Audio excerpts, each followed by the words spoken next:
Alright, so today I'm going to be teaching you how to make a beat in FL Studios. Alright, so starting out, we're going to start with the melody.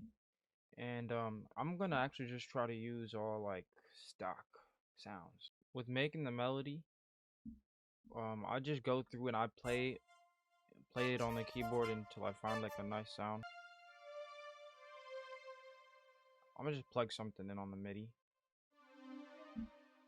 And also, you to know what key you're in when you're playing the keyboard, playing the button on the keyboards. Just go here, and then it'll tell you. Like when you go to the top left, and then click right, it'll tell you what key you're playing the notes in. I'm gonna go for something pretty repetitive. So we know that's where we want the notes to lay, so we're gonna just plug them in all right there.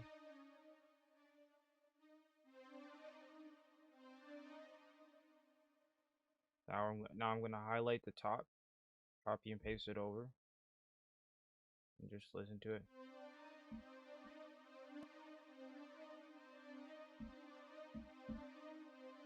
Like, that sounds pretty wavy, and I can use that as a top end. Like I can use that to be the lead, right? Like this is what's going to be my lead melody like this, but I still want to add more variation to it. That's what I hear. So I hear dun dun dun. You just all like with making melodies and with making music, it's all about the feeling. You just go based off how you feel. Like if you and like just let your body like take over. That's what I do. Like whatever I feel like I hear, oh I go in and I plug it in. So right now I hear it repeating, but then right here I hear it going up two more like notes. So I'm gonna try to do that.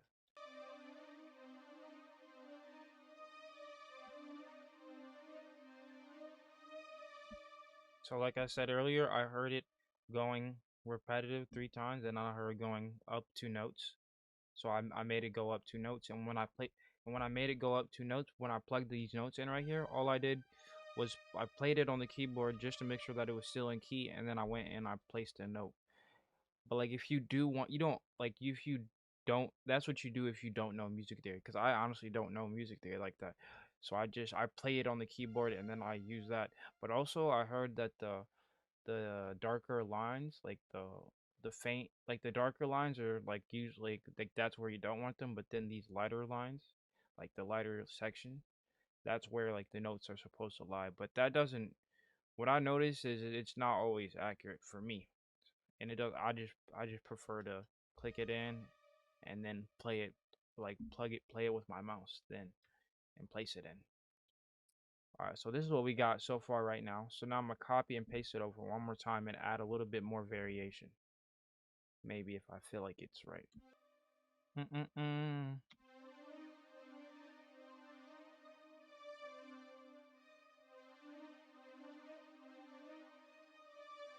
That's what I heard. So I heard dun dun dun. So I did that right there. I'm gonna do the same thing right here. Dun dun dun. Just catching the vibe. That's it.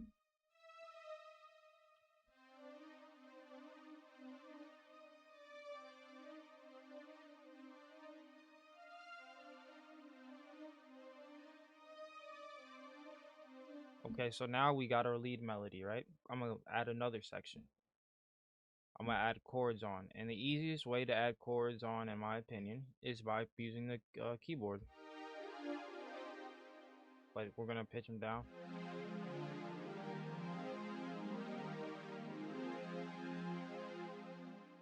I might pitch the main thing up really quick.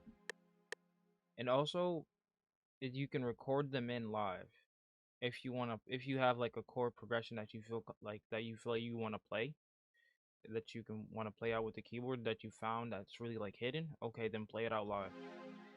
For me, I'm just gonna play it in one time and then I'm gonna modify it because I don't feel like just manually plugging in the notes. Okay, so this is what I meant. I played it in. Now all I gotta do is drag it back. Oh,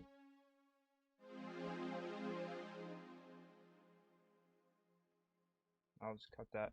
I want to pitch it up though, the main lead. Let's see how it sounds pitched up.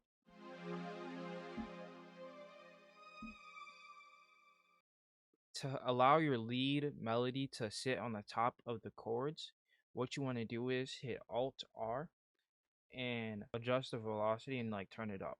Because then you see at the bottom right there, the velocity if you like if we take a look at it, right? It's higher than the chords that I just put in. And with the chords, I'm gonna bring them up a little bit and they're still gonna be underneath the lead melody. So then it's gonna allow the lead melody to carry the weight of the loop. I still probably am gonna have to adjust the volume, but you get the idea. I always like to do like the metro bounce. The metro bounce just goes like this. This is how the metro bounce goes. You just pull one note down. That's it. That's normally what I like to do.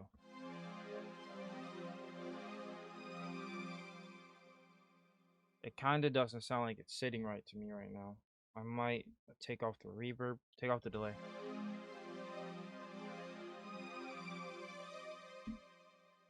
It's something with the lead that's not sitting right.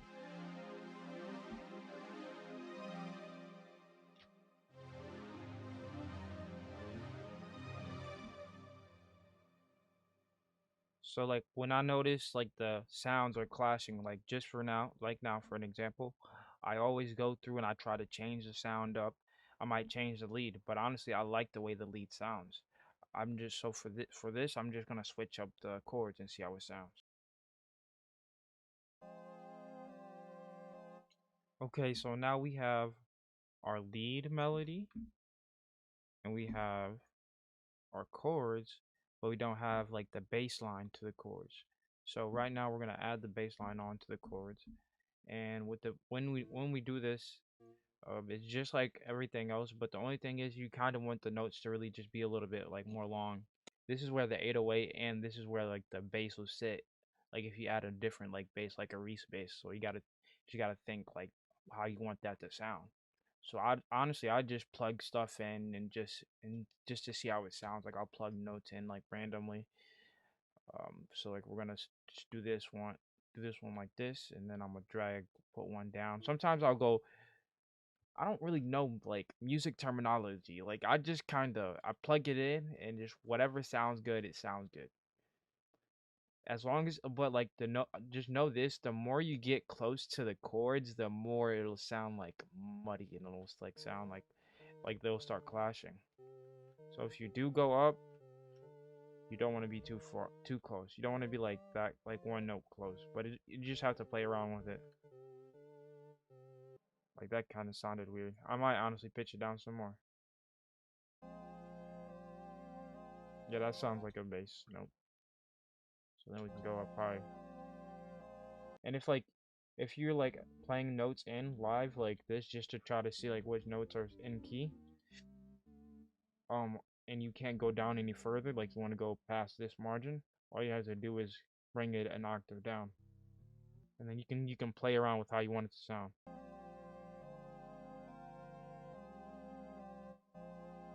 I'm gonna go like this. I'm gonna bring it down actually.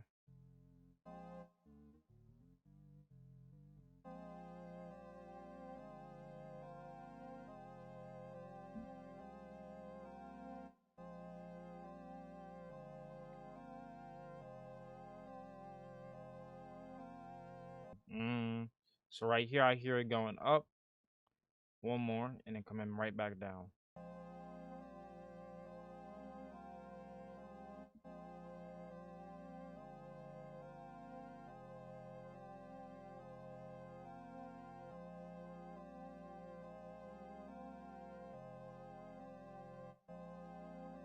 I'm gonna bring this back a little bit. It's not hitting when I want it to.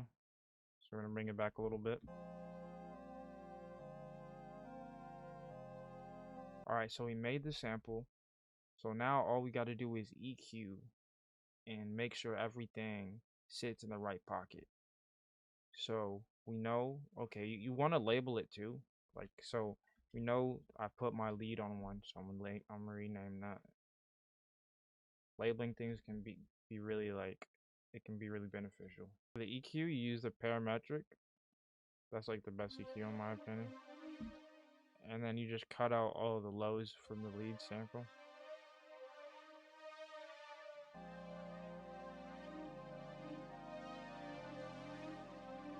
Because then the bass can punch through. What I noticed too about EQing is a lot of it's kind of preference. Like, yeah, sometimes it's like it may sound bad to somebody else, but like the normal ear that listens to music is not gonna notice half the shit that a lot of these like engineers like to, you know, really get on your ass about.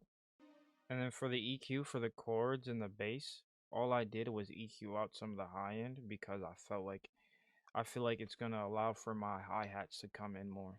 And then we still got the lead too that's gonna be sitting in the high end too. Okay, now I EQ'd everything. Now it's time to add the drums. And this is like my go-to kick, but honestly, I don't want to start with the kick right now. I want to start with the 808. And when you're using your 808, if you notice the waveform, wait, when you're using your 808 and you notice the waveform is really small like that, all you have to do is go into the EQ and boost it a little bit, and it'll be louder.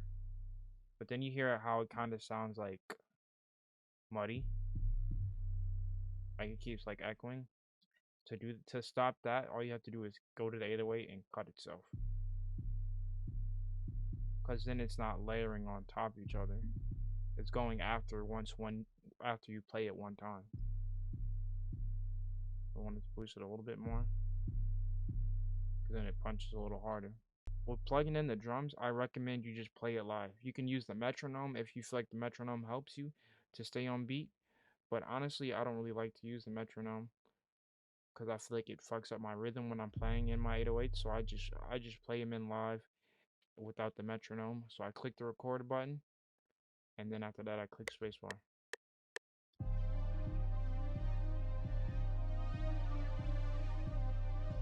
So I recorded them in. Now let's listen to it with the metronome to see if they're all on beat. Okay, so we know the second part right here. It's not on beat. Move that back.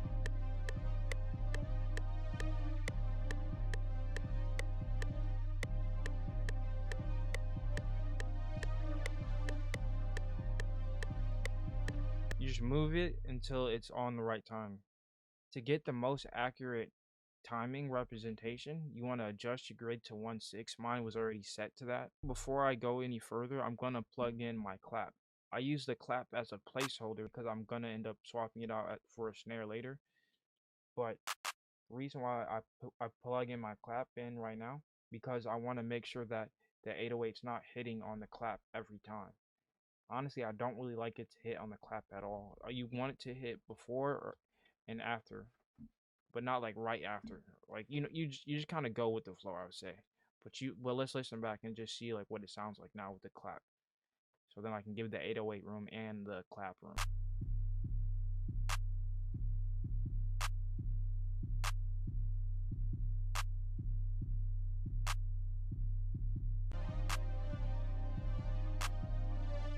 Okay, so now my 808s they kind of have the bounce that I want them to have, but they're not all in key.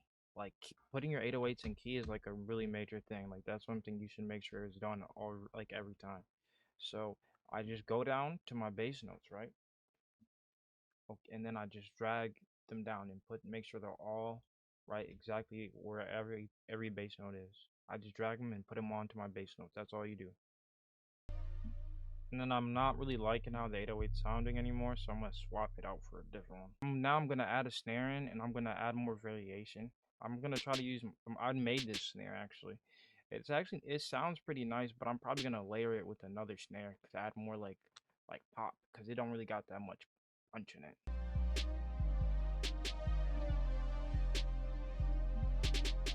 Okay, now we got the snare bounce. Now I'm gonna add the kick.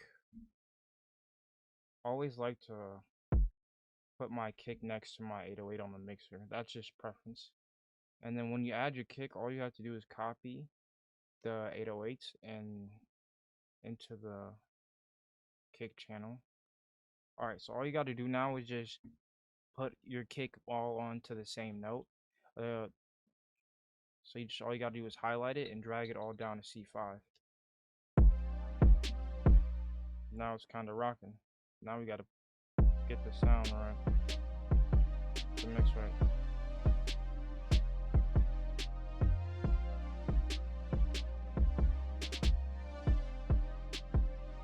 I'm about to add in the hi-hats.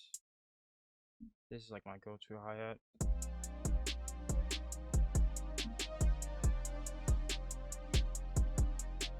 But when you add in the hi-hats, all you want to do is, like I did, you just want to go to them and then fill 2 every step. As long as you're at the right BPM, it'll work. Then you fill 2 every step, and then you go in and you want to adjust the velocity. You can also just do all R, but I don't really like that. I like to manually manipulate them because I feel like I know how like I want them to sit personally. And then you make sure it's at a step. But then like for your rolls, you can go to like 1/6. I mean 1/2.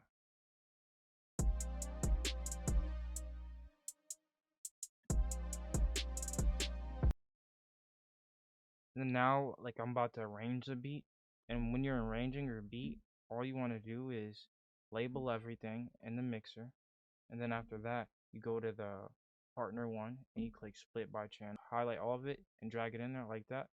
All you have to do is click the top, and then drag, like click the top one, and then hold shift, and then click the bottom, and you drag it over just like that.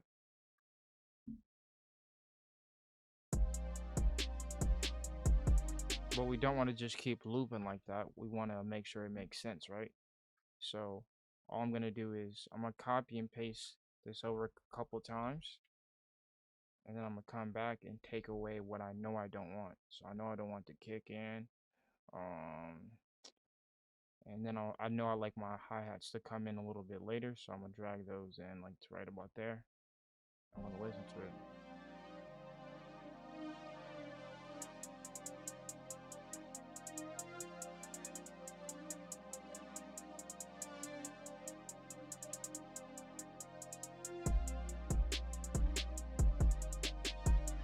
Like that's not bad, but it's also like I still gotta look out the rest of the track.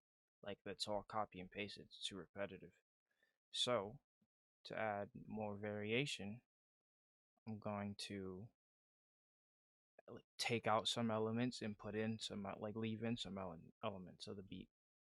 But first, you just gotta take it apart at a time. You know, you gotta make sure your intro is right. You gotta make sure intro is gonna hit the way that you want it to. So just take out elements and just put them in where you think they fit, and just trial and error. I just finished making the beat, and if there's any more tips that you want to know, just put them in the comment section, and I'll try to make another video about them. But I hope you enjoy the rest of your day.